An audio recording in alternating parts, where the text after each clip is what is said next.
The New York State Office of Addiction Services and Support, or OASAS, provides this podcast as a public service. Thoughts and opinions expressed do not necessarily represent or reflect those of the agency or state. This is Addiction, the Next Step. Hello there. Once again, I'm Jerry Gretzinger, your host for Addiction, the Next Step, brought to you by the New York State Office of Addiction Services and Supports. And I'm going to bring it up again there. That's our theme song, right? There's always music that people have because it's so meaningful and so powerful and adds so much, not just to things like a podcast, but to our lives, right? Well, I say that because today's episode is going to be something that I'm sure is going to speak to you. I think people will definitely enjoy hearing about this, and it's about a program that has used music as a means to helping people through addiction and working through other adversities as well, something that's been happening for several years now, and we are so excited to have a couple of the folks sitting down to talk with us today who have helped make this program happen. It's called Road Recovery, and before I introduce them, I want to give you a chance to listen to some of the music they've been helping to produce. So let's give it a listen. We are one. We're not afraid to be heard. We are self-made. Where there is hope, there is love. There's a fire from up above. All right, that's a tune right there from Road Recovery. And here to tell us about what it is, what it does, and to explain how it all works are two of the people who are behind it. And those folks are Jack Bookbinder and Gene Bowen. They're with us now. Gentlemen, thanks so much for joining us for this podcast. Thanks, Jerry. Thanks, Jerry. Thanks, OASAS. I think, as I said when we first got started, music is so powerful. It can mean so many things to so many people. And I love seeing it used for things like this. I want to ask first, who can talk to us about what the idea behind Road Recovery is? Like, what is its purpose today? You want to flip a coin, Jack? Gene, our founder. I'm just co-founder. So, Jerry, our mission is to help young people develop healthy coping skills, communication skills, and life skills, all through the efforts of people from the entertainment industry who have dealt with their own personal adversity. I'm in recovery since 1992, 32 years sober. Jack is a recovering diabetic type 2 for 20 years. There he is. So what we've been able to do is allow the voice of our industry, people who make their living in the industry, share about what they've been through, their personal adversities, and the solutions they live, coupled with what they do for a living in the areas of live performance and recording. So we're not an arts program. Our mission is to amplify the voices of young people, to give them a safe space to share with what's going on in their life, get solutions from people who have walked similar paths, and be able to give them a place where they can talk about what's happening in their life and then transform that into a medium that speaks to the masses, which is art. Yeah, whether that's dance or whatever, that language that speaks to all of us through our hearts and through our minds. Yeah, no, that's tremendous. And by the way, 32 years you mentioned. Congratulations on that. That's great. True miracle. Thanks to the power of many people who have been there with me. Well, and you say that, and it makes me think that this program kind of speaks to that, right? That so many people, right? So you have a lot of people who come together to make this program happen. So let me ask you, if somebody is out there today and says, well, I love music. I've always been interested in music, and certainly I might have something that this could help me through. How does that path start for someone? Okay, so we're making music, right? How do people get involved with it? Sort of what's the process to get involved and then to kind of have it help them through, like, let's say this case, treatment and recovery? Because of our partnership with OASAS, we're able to present our tracks program after school at all these youth clubhouses from Buffalo to the Hamptons across the entire state. So if a young person affiliates with the youth clubhouse, and we're presenting a tracks program. They can come in for free and explore their creativity. Gene, I didn't know if you want to expand. Yeah, so a lot of, believe it or not, Jerry, a lot of the young people that come to us today don't even think they have any creativity in them. We have to remind them that they're human. You're a human being, and it's there.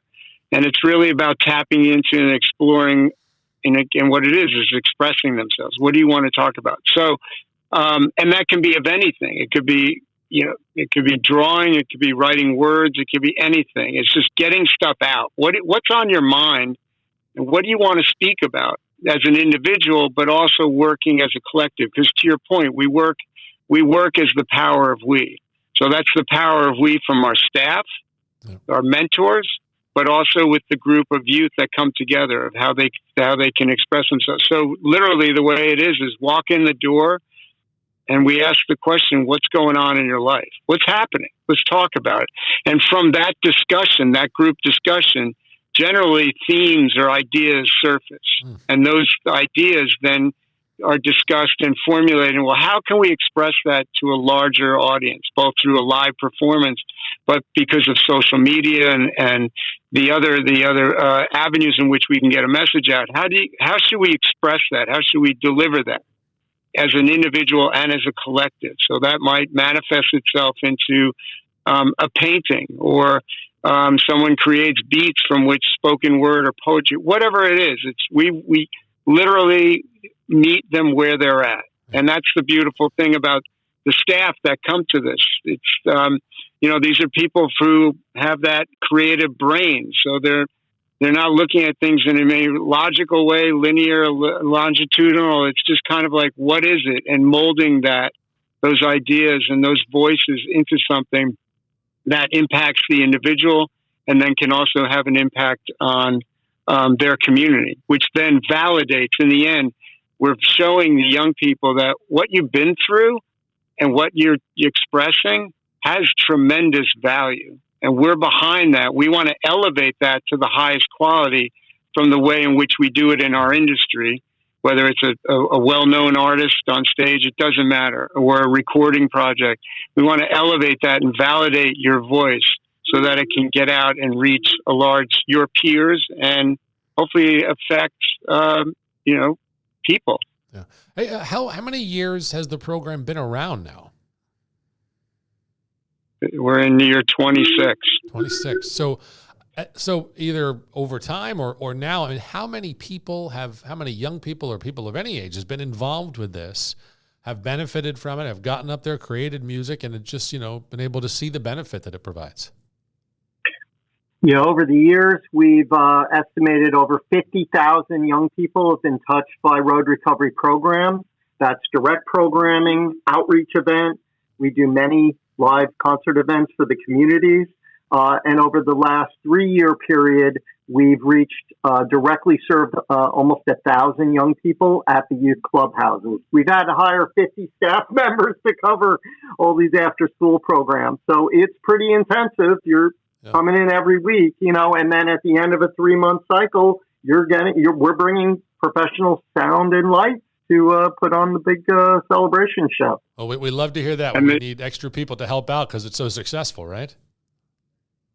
And the generations, what Jack and I are so fortunate is we have young people that are now, families. They have families. They have, their careers, their lives. And these were young people that were considered garbage and thrown away, and now are doctors or running construction sites or, you name it. They're doing it. And they've overcome and they've excelled, and they're leading beautiful, happy lives. And we get to see, we've stuck around and stayed healthy, stayed alive ourselves, that we get to see the power of this and the power of everyone, of what they're living now. So.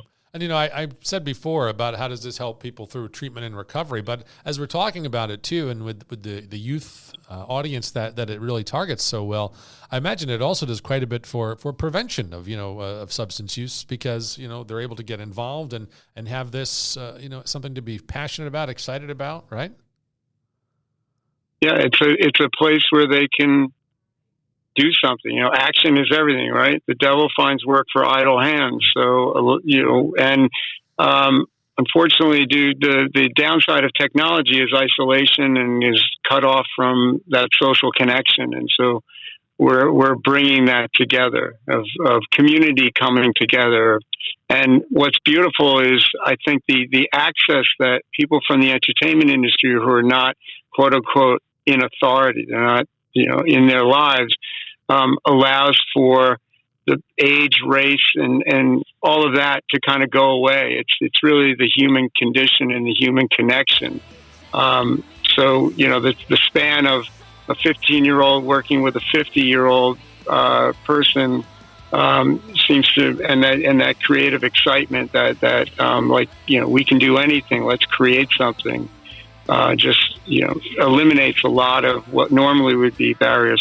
And mentoring, it's walk the walk. So modeling, where with the young people, it's, I'm able to do this work with you, and I'm able to have this career in the industry because I took care of, I stay sober, or I'm addressing my diabetes, or I have, whatever that adversity, because I'm living in a solution, this is the solution. So, that gets handed down to the young people, and they're seeing it in real time from the adults that are there to help them. And ultimately, at the end of the day, what brings us to all of this is we all see ourselves in the eyes of these young people. We remember what it was like.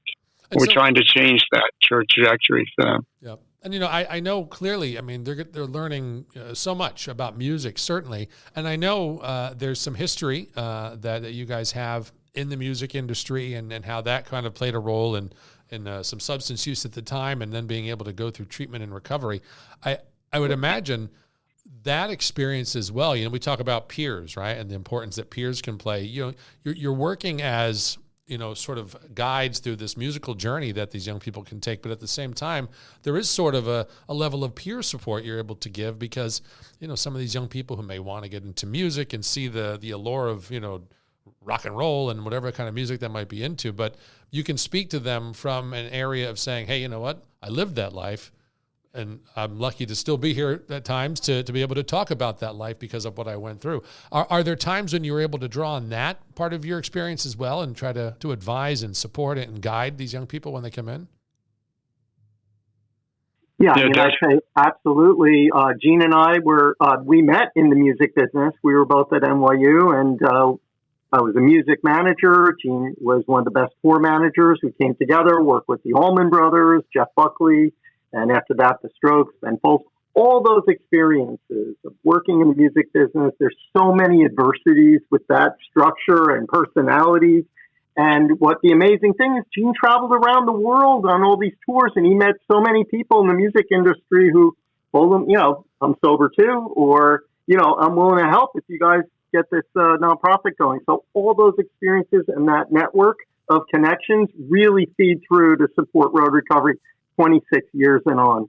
Yeah. And I see the list of people who have lent their support and spoke highly of it. And we have the late Tony Bennett, obviously, but Dennis Leary, Eric Clapton, Kiss, I see on the list, Slash, Joe Walsh, Ozzy Osbourne, all people who have said you're doing good work. If someone is out there listening and says, yeah, I like music, I'm into it, I could use a place to go, but they have reservations, they're not sure. What would you say to them to welcome them into this organization, this group, to try to start benefiting from it? Just show up. It's, the hardest thing is just showing up. And it's a very open, free flowing environment. And the fact that the adults, the mentors involved, are very open about our lives creates a safe space for the young people. And we say to them, you don't have to show up with anything, just show up yourself and the rest will happen. And there's no prerequisite, there's no skill set you need, just come and check it out. That was another question I was going to ask you. You talk about any skill set you need. Some people may say, I don't sing, I don't play an instrument. What could I contribute? we've had young people who, like I said, a lot of them show up. They've never touched an instrument. What is that? Well, that's a drum kit. And then all of a sudden they find themselves as a drummer. Or we've had young people who are like, I really don't want to be on stage. This doesn't work for me. Well, they'll work behind the scenes, or maybe they'll write something, but someone else within the group will say, well, I'll step up and present your piece. I'll present your words. So there's a place for everyone in what we're doing. And the openness and the creativity that we come to the table, or our staff come to the table, is exciting. And that's where it's like, we're not looking to reproduce, to do the same thing. We've had programs where the end result was a puppet show. There was no music involved. The youth came together and they decided, no, we want to speak through creating a puppet. They built a whole puppet set. They did all puppet, and then they leaned into the road recovery staff to create a soundtrack that went along with the puppet show, and that's what they presented. So we're all like, wow, we never thought of that. And that's the great thing about young people, is they're fearless. They're not contaminated with ideas. They haven't been taught any specific whatever. They're reactive to how they're feeling. And that's the exciting part of that fearlessness that they have. Yeah. And that's what we can build on. And that's the great thing. So whatever they come to the table with, or idea, we always say, as long as it doesn't hurt you or hurt someone else, game on. We'll make this work. That's great. And I like the one thing you said there. You said there's a place for everyone. And that's certainly a message we want to drive home. Absolutely. And as we all know, especially in the context of recovery, is like, the best way to help yourself is to help someone else. And that's the power of this. And, as much as people say, oh, well, the organization gives back to the young people, those young people are saving our ass. The young people are the ones who help us get through each day. And it's the miracle, the mystery, if you want to say, that happens when people come together to try to help each other. Well, you can go anywhere. You guys are doing some tremendous work. I'm sorry, did you want to say something there? No, I was just saying, agreed, each and every day. Imagine having diabetes and those challenges. And I've learned so much from Gene and the staff and the kids. Take it one day at a time. Do all 7 things in order to keep my fingers and toes. So yeah. I'm extremely grateful for road recovery saving my life as well. Yeah. And so I know you guys mentioned a couple times the youth clubhouses. So I want to give out some information here. If anybody wants information, real easy, go to our website, oasas.ny.gov, oasas.ny.gov. And you can navigate on there right to the clubhouses, or just do a search online, OASAS Youth Clubhouses. It'll take you right to it. And that'll be your start down the road of making some beautiful music, as we like to say. Guys, thanks so much for sitting down and talking to us this afternoon.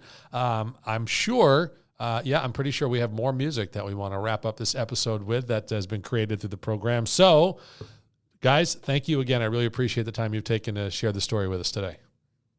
Thanks, Jerry. Thanks, Jerry. All right, all the best and continued good luck with it. Listen, thanks so much, everybody, for checking out our podcast today. And instead of our usual theme music, what you're hearing right now is more music from Road Recovery. Hope you'll check it out. And if you're a young person that wants to get involved, boy, you can support that idea more. You will.